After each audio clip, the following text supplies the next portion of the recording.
ACW is sponsored by Jabati. Self-care through skincare. Jabati is for everybody. Hello, everyone. Welcome to ACW Podcast. I am Robin Gabriel-Parson, your host. And our topic for the month of December is keep calm. Or should I say our theme is keep calm. This is in observance of mental health awareness. Now, December, everybody know it's the holidays. And there's a lot of joy in the air, but there's also a lot of sorrow. So what we're going to focus on today is how do we help individuals dealing with mental health during the holidays. Now, today we have our wonderful public health commentator here, Tasheena Cole, to help us with the discussion. And I am so excited. How are you this morning, Tasheena? I'm so excited to be here, Robin. I'm great. Thank you for having me again. Thank you for joining us. Now, I'm going to start the conversation, and please, if you would like to add anything, please do so from the public health perspective. But my first question to you this morning, in reference to mental health, do you feel public health sector is doing a successful job at making positive mental health resource accessible to individuals and communities? I do. So, obviously, right now with the pandemic, everything, including access to public to mental health resources is restricted when it comes to an in-person basis. But there's so many avenues virtually to seek help, and there are so many organizations that have a virtual resource that they didn't have before, and organizations like the National Association of Mental Illness, the NAMI, Suicide Prevention Lifeline, and these are all national, and so within your own city and community, you can go to these websites and find resources locally for yourself in your state. The U.S. Samaritan organization, and they help with those who are under emotional distress and at risk for suicide. The the SAMHSA National Hotline, and that's for individuals and families with mental and substance abuse disorders, which is on the rise because of the pandemic and all the restrictions people are experiencing. And so they also have a hotline. And then you have the Trevor Project, and that's a 24-hour hotline with limited, they also have limited web chat and text resources. And this is for the LGBTQ youth, right? So our youth are suffering right now too, and maybe in more ways than we can even imagine. And certainly when you add in the LGBTQ component to that, these youth are really, I'm sure, suffering a great deal even more. And so it's really important to have organizations like the Trevor Project, because you can have 24-hour access and you don't have to go in to see anybody, and it's anonymous and they can just text and chat and feel like, hey, I have somebody in my corner.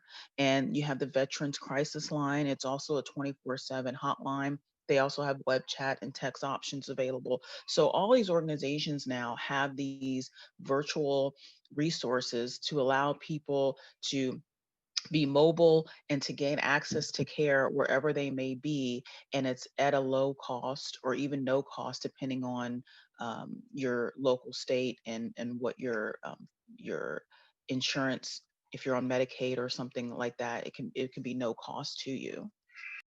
Thank you for that.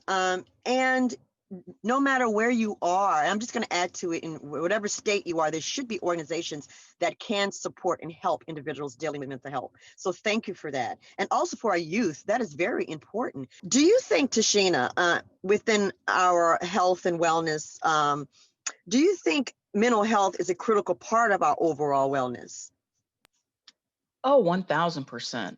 I mean, you can do all of the physical things for your health, but if you don't take care of that mind, then it's not gonna fall into place, right? So it all works together. And it does, in my viewpoint, start from the top down. So if you got that mental part going in check, then all of the other stuff, it makes it so much easier, and it makes you more willing to do the other stuff too. So um, there was a study that found about 41% of people report experiencing an adverse mental or behavioral health condition, and this was as of June this year. So that's a large number of people, and we all know why, and that makes sense. And in that same study, though, and this was done by the CDC, they found that anxiety disorders had tripled since June of last year, from June of last year to June of this year. And then also depression has increased 4 times the amount that it was from June of last year now into this year. And so a lot of that is attributed to the pandemic and the lockdown and all the restrictions and all the disruptions that we have to our day-to-day routine. And so in that study, they found that 1 in 10 people said that they had increased or started using alcohol or illicit drugs during the pandemic. And so, a lot of us can joke and say, "Oh, I've been drinking so much, drink so much." But if you already had some underlying issues, right, that's only going to make it worse and exacerbate the problem. So a lot of people really are struggling with the disruption to our day-to-day lives, and the loss of loved ones, right? So you have to grieve those that you've lost, and it's hard to maybe communicate and see those who you love and can support you. So that has to be more distant and virtual. So a lot of us are really struggling, and it can be difficult to get access to the treatment that you need, particularly if you're, struggling with substance abuse. So that's why these virtual avenues with these different programs that I mentioned are so important now more than ever. You're so correct. You're so correct. And I was just thinking and listening to what you were saying in reference to this pandemic environment that we're living in. So many people are dealing with anxiety and fear and depression. And my concern is really about our youth. So I'm so appreciative that you brought that up about our youth. It's one thing the adults, but then you think about the youth, and not just the youth, our elderly community is also being affected. A lot of our elders Absolutely. can't see their grandchildren or their children. So it's a time where everybody is really dealing with a struggle. We honor and thank everyone in the fight for social justice.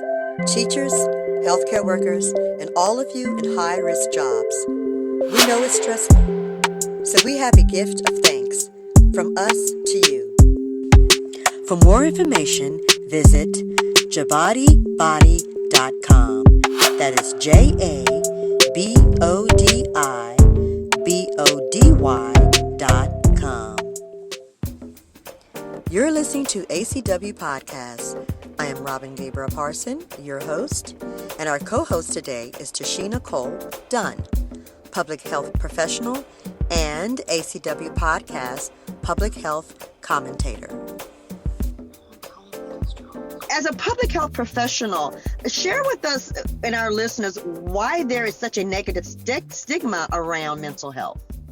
So that's a great question, right? And that's where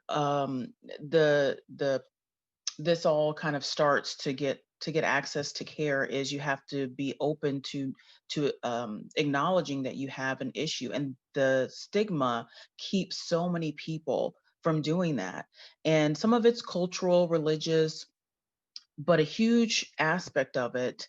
And in fact, a study found that the fear of stigma, so the fear of stigma prevents about 40% of people who have depression or dealing with anxiety and depression, keeps them from going and seeking treatment. Fear of being stigmatized, right? But there's also, on the other side, there's fear. People who don't have the mental health issues fear those who do, because they don't understand it, and they think that people with mental health issues and conditions are dangerous, And again, that just all cycles back to the fear and lack of understanding, and maybe never knowing anybody in your immediate circle who's experienced that, even though there's a high probability that someone in your immediate circle is experiencing it even right now, and you just wouldn't know because the stigma on their side and the fear of that stigma is keeping them from opening up to you and certainly to seeking treatment. So it's improved. So education has improved a great deal, and it has gotten better, but there's still a really strong hold around that stigma, and it's not improved to the point that we want to see. We still got a long way to go. Despite all of the access to information and understanding, people still have a fear of those with mental illness being dangerous, and not really understanding how to help them or how to be around someone who's dealing with a mental health condition.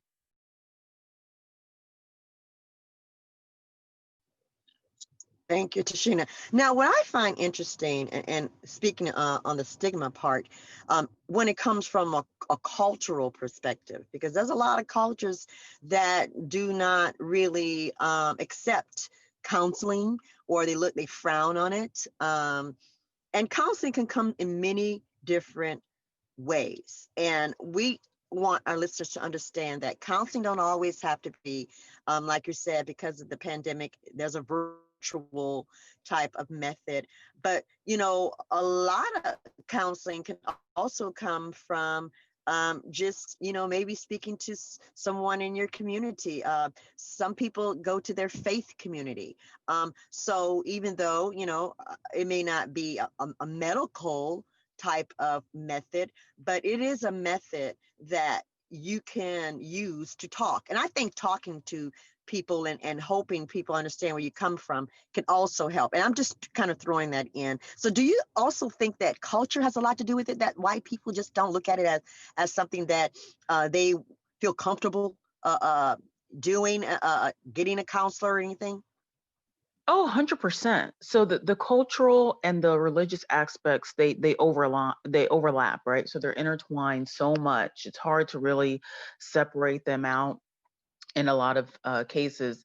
But absolutely, everything you said, 100% I agree with. It's how you were raised and what you were taught, and what you were taught to believe is, and what you were taught to believe is not, you know? So particularly in the African American community, it's frowned upon to talk about mental illness, and that's changing, thankfully. And we've come a long way, but we have a long way to go, because it's still seen as a weakness, as a, just get up and put your shoulders up and keep moving forward, and you don't have time for being depressed. You don't have time for being anxious. You don't have time for that, as though it's something that you can just sort of put on the shelf and come back to and revisit, and not realizing it's there with you all the time, and it's a real health condition. And so culture is huge in that, and that's why the education has been geared towards trying to reach people from different religious and cultural backgrounds and what speaks to them, and break through that fear and break through that stigma, so that those who are suffering can do exactly what you said, and come to people in their community, come to their pastors, come to their churches, and different people that they respect in their community, and get that help that they need. We honor and thank everyone in the fight for social justice. Teachers, healthcare workers, and all of you in high-risk jobs. We know it's stressful, so we have a gift of thanks from us to you. For more information, visit jabodibody.com. That is JABODIBODY.com. You're listening to ACW Podcast. I am Robin Gabriel-Parson, your host, and our co-host today is Tasheena Cole Dunn, public health professional and ACW Podcast public health commentator. What approach is the public health sector taking to promote positive psychology to help enhance the well-being and quality of life for people in the community? And I'm going to just kind of elaborate on that when I say positive psychology, because again, a community people look at it as a negative, but I know there's ways that we can get people engaged in having conversations without the negative stigma. So what are some of the positive psychology that the public health sector is using? So one of the ways is to educate people on the access that they have to care. So particularly geared towards those who are suffering, letting them know that there's these resources that are completely anonymous, that are right now more than ever virtual, but even pre and when we get on the other side of this, be virtual. So it's at the tip of their fingertips. So they don't have to necessarily let anyone in their circle know that they're struggling, right? If they're not ready for that, but they can reach out to these sort resources um, on their own and get the help that they desperately need. For those on the other side who have the fear and the lack of understanding, there's so much education, and so right now it's really it's a problem to solve. To be quite honest, it's a problem to solve because research is finding that although there's more education out there and more on the surface understanding than there ever has been, there's still a fear and there's still a stigma um, around mental health and mental health conditions. And so my thought process is that hopefully with some of these, with more resources that are anonymous and virtual, and people can, it gives more people more access, right? So if more people have more access to go and seek treatment, that treatment can help them feel comfortable and confident enough to then go to those family members and people in their community that they love and trust and open up about what they're struggling with. And the more that that can happen, the more those on the other side can gain a true understanding, because now it's right here in my community. Now it's right here in my family. It's at my workplace. It's someone I know, and it's not this foreign other concept of, it's someone crazy out there and they're going to do something, to harm me or my family. It's someone you know and love. And so that I think can really help. And so I'm hopeful that access to care, the fact that it's increased, more people will be reached and more people will then feel comfortable opening up to those that they love, so that the understanding can happen within communities where there's still a huge lack of a huge resistance um, to even acknowledging that it exists, to be quite honest. Now, the conversation, as I mentioned, we were talking about mental health. And during the holidays, let's talk about that. That's very interesting because, again, holidays, is a time where a lot of people start having the blues. And what are some things would you recommend for people during the holidays that are dealing with mental health issues? That's such a great question, Robin. And it hits on what you said earlier, which is, oh, it's the holidays and everybody's, there's this joy in the air, which is true. But there's also a lot of pain for a lot of people, particularly around the holidays and for various reasons. So I love the fact that there's so many ways that we can take control of our health, our mental and physical health, that it's going to give people a sense of normalcy again. And I think that that's one of the things that the research shows. People feel out of control. They feel, and that's causing the anxiety that's leading to deeper depressions because everything's disrupted. So when you can find a way to get back that control and get some sense of routine and what you perceive as normalcy, that can do a great deal for your mental health. So we've talked about mindful meditation, which is amazing, and it does wonders for your body mentally and physically when you do it on a consistent basis, even just for a few minutes a day. And there's so many resources out there to do it mobily and gain access wherever you are. So mindful meditation, it helps lower our stress hormone cortisol, which is in charge of our fight or flight, and keeps that at a regulated state. And you have, of course, physical exercise, which is great for your endorphins. And even in small amounts, it works in tandem with the mindful meditation. So physically moving and also meditating work together to really create a powerhouse effect for your mental health and your physical health as well. Um, that keep calm, right? So this is the whole theme of the month, is keep calm. And that's exactly what these things do, is they keep our bodies and our minds in a calm state. And you can do it anytime. You don't have to go to a gym. You don't have to have a bunch of equipment. You can literally just go and take a walk. Even if you can only walk around your living room, or do some stretches and some breathing in your living room, some yoga and some meditation for 5 minutes. That's all it takes in order to kind of get back in center, right? Because sometimes you just need to check out for a few minutes, and that can do wonders for your mental and physical health. Another thing is to allow yourself to feel how you're feeling. Feel your feelings, all the feels, as that song goes, right? Feel all of your feelings, even though it's uncomfortable. And even maybe write them down in a journal. Journaling is great. I've journaled for probably the last 15 years, and off and on.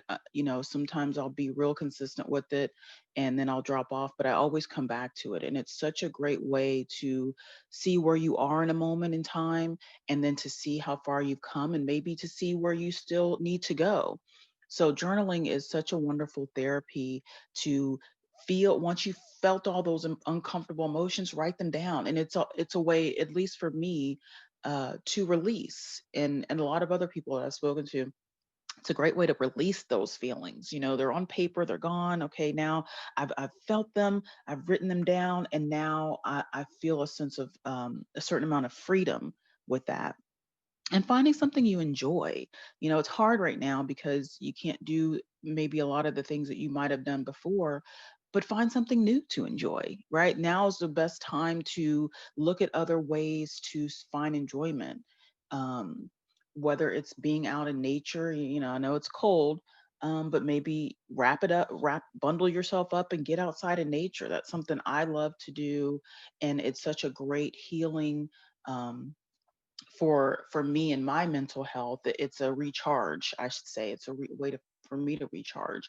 And studies have shown this, how big an impact just being out in nature has on one's mental and, of course, physical health, but certainly your mental health. Just being outside and being able to breathe fresh air, and especially now with all having a mask on all the time, if you can get out somewhere where you can just be in the open air, that can do wonders for your mental health and your spirit.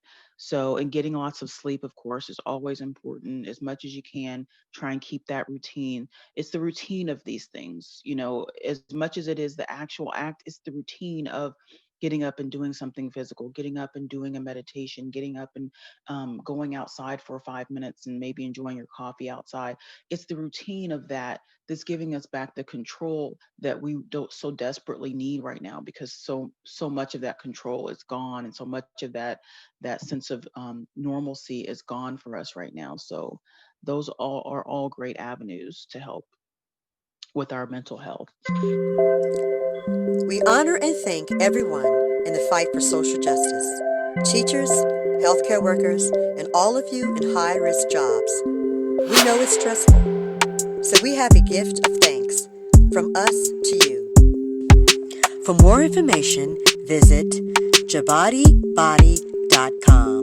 That is JABODIBODY.com. You're listening to ACW Podcast.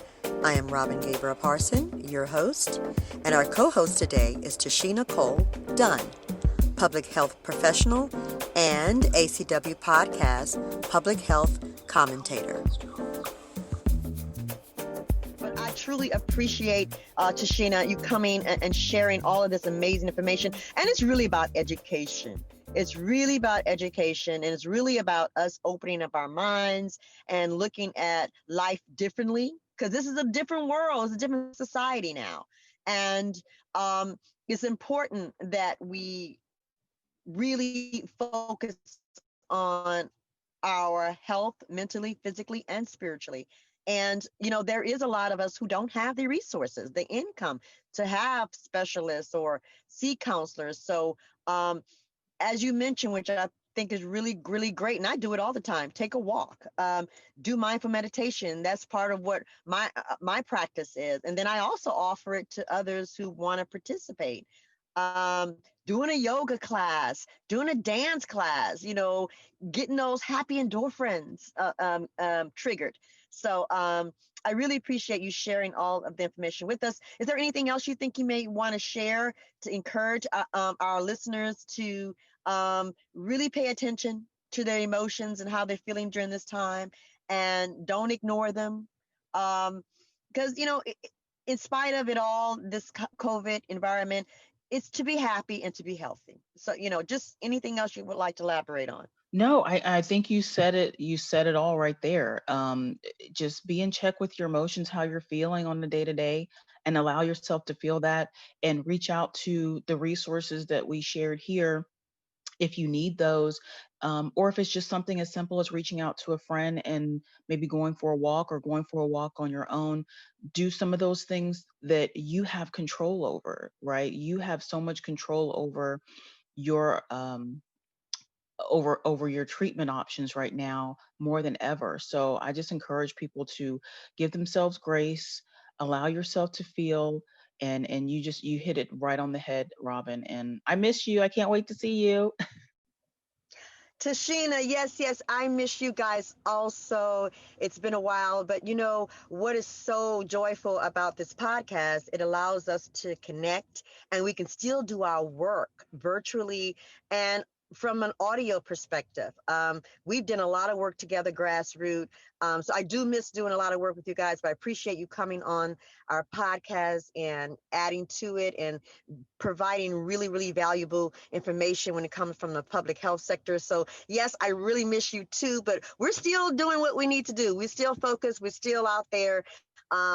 Paving ways for people to live healthy lifestyles. So thank you, Tasheena, for coming. Now, Tasheena, if our listeners wanted to connect with you, can you give us an email address or any kind of way they might want to have questions in reference to public health information or resources? Absolutely. How can they get in touch with you? So my email is tcojack, so TCOJACK 2013. I know it's random, at gmail.com. So TCOjack 2013 at gmail.com. And I'm trying to think,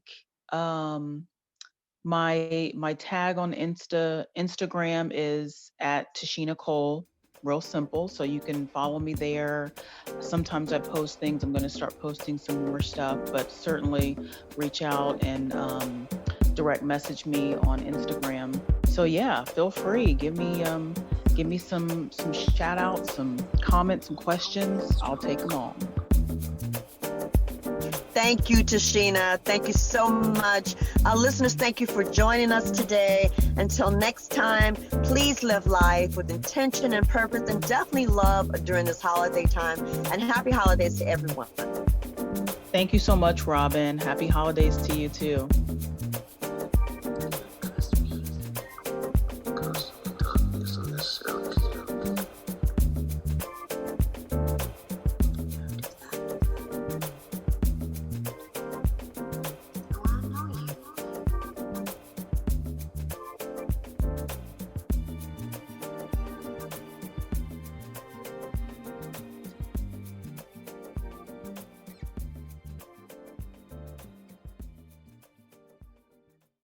ACW is sponsored by Jabati. Self-care through skincare. Jabati is for everybody.